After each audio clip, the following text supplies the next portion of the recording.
The goal of this video is to give you a clear idea of how to form a good student learning objective, or SLO, and how to execute that SLO in your classroom. One of the biggest misconceptions about the SLO is that it needs to be a singular skill or piece of content knowledge that you hammer into your students over the course of the class. Of course, every teacher knows that approaching learning like this would really limit the scope of what you teach and how you assess your students. The goal of the SLO is not to narrow the scope of learning, but to just come up with a singular direction that everything in your class is moving towards. Think of it like a theme that everything builds up to. For example, I tell my students on the first day of class that every work in American literature needs to be understood in some sort of context dealing with the racial dynamics that existed in America at the time. Then, throughout the class, I discuss how that principle applies to the author, the characters, and the ideas set forth in whatever we're reading. That overarching idea about race is the theme behind my SLO, and it shouldn't narrow the scope of what we're covering. It should just add an extra layer of depth to the conversations that we're able to have. Another thing to know is that just because I made race dynamics my unifying theme doesn't mean that every work we read has to be about race. I mean, sure, we read Toni Morrison's Sula, but what about Catcher in the Rye, where race isn't even mentioned at all? We still cover all the same material in Catcher in the Rye that we would as if the SLO never even existed. But now we also have the opportunity to discuss how certain writers don't have to deal with race as a defining issue in their lives, or in the lives of their characters. And that can lead to some pretty deep conversations about privilege and American literature. Just imagine some possibilities of what we can do with this.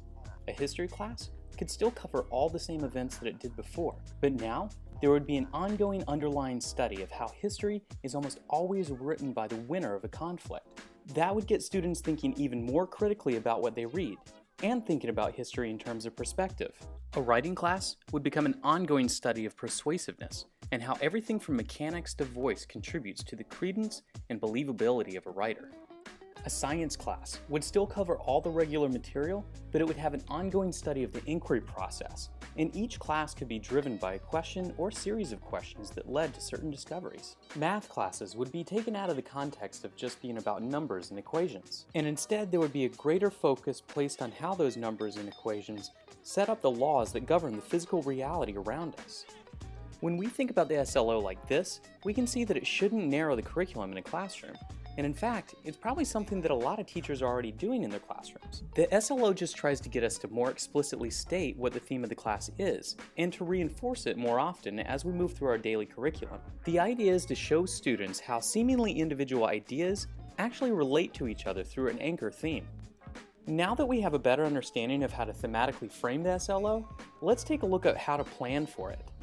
There is an SLO technical and planning document that's designed to help you organize your approach. Ask your administrator or ES specialist if you have trouble finding it. Setting up your SLO is a 4-step process, and we're going to do it using a backwards planning technique. The first part is to restate the SLO in a way that makes it a solid outcome, rather than just a thematic idea.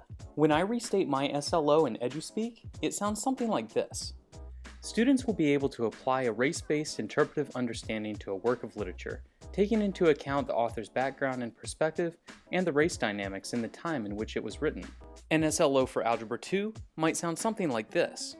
Students will be able to construct and compare linear and exponential models, use the models to solve problems, and explain the meaning of the quantities and variables they use in the context of real-world situations. Did you catch that students will be able to part at the very beginning? That's what makes your SLO take a step in the direction of having a solid outcome. Let's take one last look at an example from a K-6 special education classroom.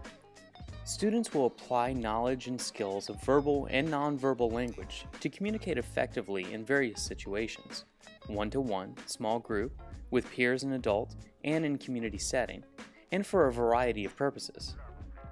Now, this may seem like a departure from the thematic style that we used for the algebra and literature class, but it's not really, because everything starts with student needs. I asked myself, what do my students need from an American literature class? And my answer was that they need to understand it from a cultural perspective, or point of view. That led to my theme. In this case, what do special education students need most from their K-6 education? Well, this teacher answered that they needed communication skills.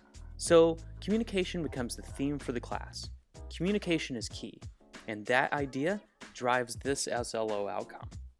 Whether you are dealing with an intellectual concept that ties content together, or a theme that ties skill sets together, what you want is to find that single thread that weaves in and out of the content within your class. Now for step 2. Once you know what your SLO outcome is going to be, you want to design an assessment that's capable of evaluating that outcome. You know your end goal for the course is student mastery of the SLO, but how do you show that? How do your students prove that? Now, for my class, I decided that my students would have to show mastery through an essay.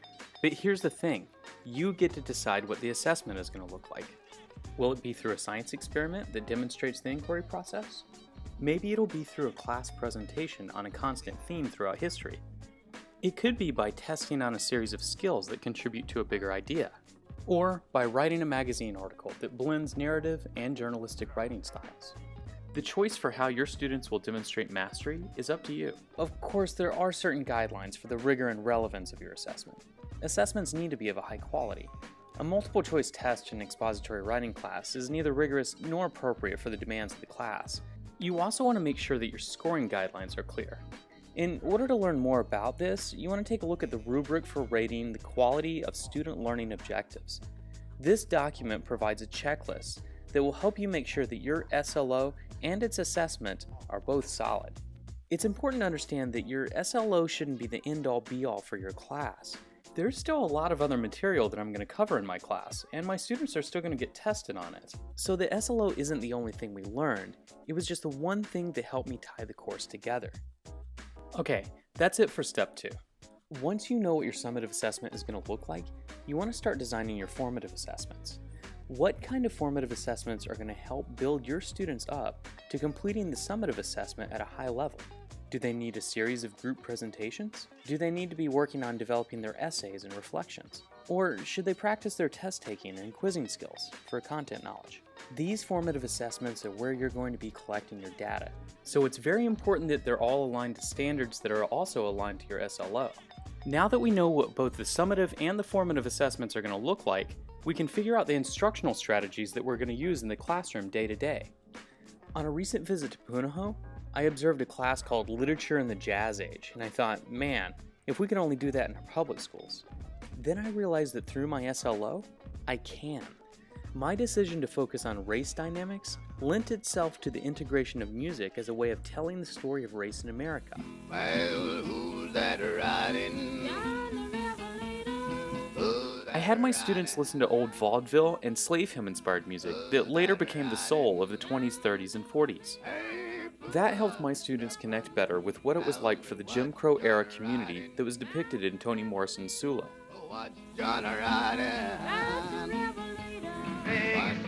Later in the semester, while reading Catcher in the Rye, we did the same thing with music of the 50s and 60s to better understand the disenfranchisement and counterculture that was beginning to brim to the surface among white youth.